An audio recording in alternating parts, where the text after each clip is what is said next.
is the Subdomain Finder.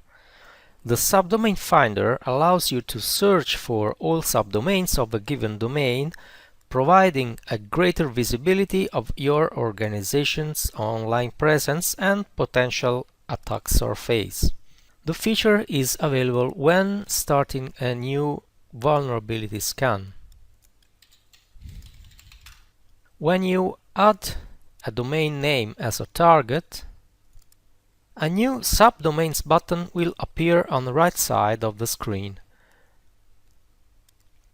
By pressing this button and confirming the action, a search for all the subdomains of the given domain will begin.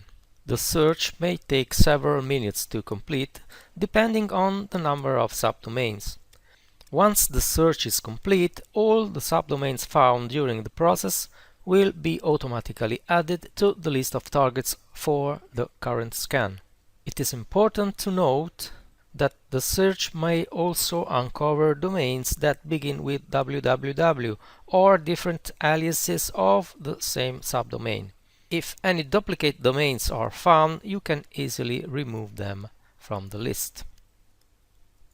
And you will note here that the Subdomains button will only appear for top-level domains. This means that if you enter the name of a subdomain, the button will not be available and the search will not be possible.